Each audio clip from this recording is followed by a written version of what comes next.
નમસ્કાર મિત્રો, જય જવાન જય કિસાન।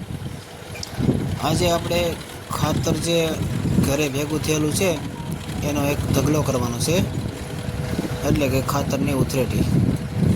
તમે જોઈ શકો આપણે પાવડાથી આ રીતે ઢગલો કરીએ ખાતરનો। બહુ જાજુ થઈ જાય ખાતર એટલે પછી ભેગું કરી દઈએ, નહીંતર જગ્યાની હાકડ પડે, એટલા માટે આપણે ખાતર ભેગું કરી રહ્યા છીએ। મિત્રો, આ અમારું એક ગામડાનું જીવન છે। આ રીતના અમે ગાય ભેંસ બળદ અને ખેતીનું કામ હોય એના અમે વિડીયો મૂકતા રહીશું, તો તમે સપોર્ટ કરતા રહેજો। કારણ કે જે અમે આ રીતનું ટ્રેક્ટર અને બળદ અને ગાય ભેંસનું કામ અમારે ચાલુ હોય, તેમજ જમીનમાં આપણે વાવેતરમાં હાલ અત્યારે જુવાર, ડુંગળી તેમજ લીલા પડવાશ માટે છણ અને આવતા વર્ષની ડુંગળી કરવા માટે કળીનું વાવેતર કરેલું છે।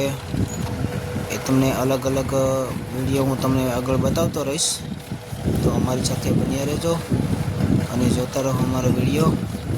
તમે જોઈ શકો આ રીતે ટ્રેક્ટરના પાવડાથી ખાતર આપણે ઢગલો કરી રહ્યા છીએ, કારણ કે બહુ ઝાઝી જગ્યામાં થઈ ગયું એટલે હકડાશ હતી, એટલે આપણે ખાતર ભેગું કરી દઈએ।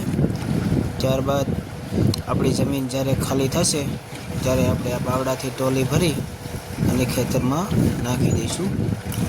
પણ આને બરાબર પકવીને ત્યારબાદ નાખવું પડે। જો આમને કાચું ખાતર આપણે જમીનમાં નાખી દઈએ તો જમીનમાં ફૂગનું પ્રમાણ વધે અને આપણા પાકને નુકસાની પણ થઈ શકે। એટલા માટે જો કોઈ મિત્રો ડાયરેક્ટ આવું કાચું ખાતર જમીનમાં નાખતા હોય તો એ ન નાખવું જોઈએ। અને બરાબર ખાતર પાકી જાય, એકદમ પાવડર ફોર્મ જેવું થઈ જાય અને આ જે ધુવાડા નીકળે છે એનો મતલબ એ છે કે ખાતર હજી આપણું કાચું છે, અને ધુવાડા નીકળે એટલે ખાતર અંદર પાકતું હોય છે। આની અંદર અમે લિક્વિડ ફોર્મમાં જે બેક્ટેરિયા આવે છે ખાતર પકવવાના, એ પણ અમે નાખીશું અને બરાબર પાકી જાય।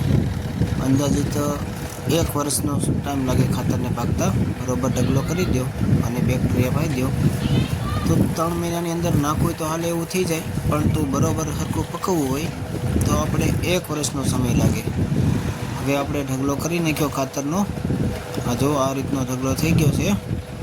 તો ત્યારબાદ હવે આપણે ટ્રેક્ટરને વોશિંગ કરી નાખશું, એટલે કે સ્પ્રેયર પંપથી એને બરાબર ધોઈ નાખશું અને ત્યારબાદ આપણે ટ્રેક્ટરને મૂકી દઈશું આપણા મેળાની અંદર। જો આ રીતનો ઢગલો થઈ ગયો છે ખાતરનો, જોઈ શકો તમે।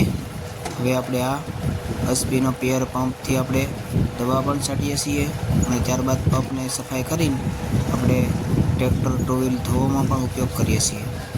જો આ રીતનું આપણે ટ્રેક્ટર ધોવાનું કામ ચાલુ થઈ ગયું છે, તમે જોઈ શકો। મિત્રો, અમારી મહેનત સાચી અને ખરી લાગે તો સપોર્ટ કરતા રહેજો, લાઈક શેર અને સબસ્ક્રાઈબ પણ કરતા રહેજો। મિત્રો, અમે ખોટી માહિતી ક્યારેય નથી આપતા, માટે તમે અમને સપોર્ટ કરજો।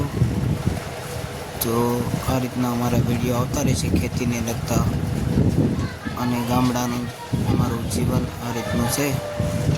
આજે આપણે ખાલી ઉતાસની ગઈ અને આજે ઉતાસની પછીનો એક જે ધોકાનો દિવસ છે, કાલે ધૂળેટી છે, તો અમારું કામ આ રીતનું છે। મિત્રો, જોઈ શકો આ ટ્રેક્ટરને આપણે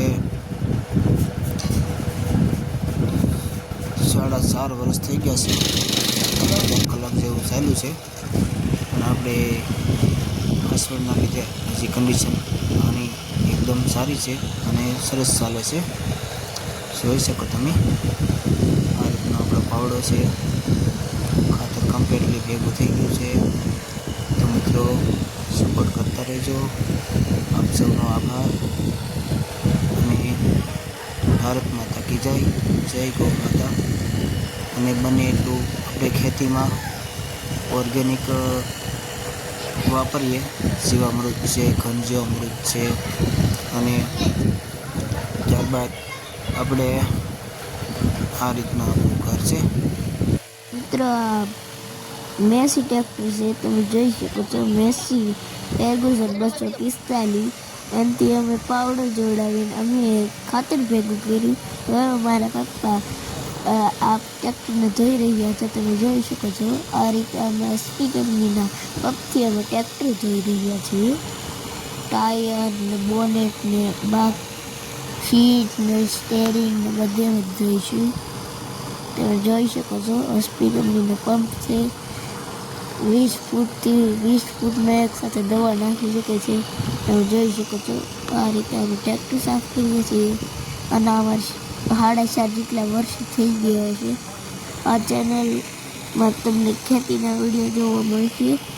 તમને અમારો વિડીયો ગમે તો લાઈક, શેર, સબસ્ક્રાઈબ, કોમેન્ટ જરૂર કરજો.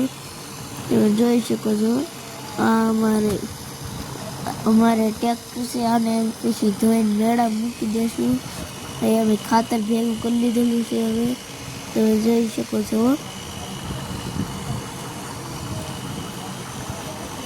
તમે જોઈ શકો છો અમારી ગાય છે, ભેંસ છે, બળદ છે. અમારે બધું બળદ પણ છે. અમારે ખેતર પણ છે. અમે ખેતીના વિડીયો ચેનલમાં નાખીશું. અમે ખાલી ખેતર પશુઓ ગાય ભેંસ માટેના વિડીયો નાખીશું. તમે જોઈ શકો છો ઢગલો ભેગો કરી લીધો છે ખાતરનો. હવે આને અમે 1 વર્ષ સુધી પાકવા મૂકી દઈશું. પછી અમે ખેતરમાં નાખીશું. એટલા માટે ખેતરની જમીન ફળદ્રુપ બને છે. તમે જોઈ શકો છો મેસી કંપનીનું ટ્રેક્ટર મેસી ફેર્ગુસન 245. આ છે અમારી ભેંસો છે.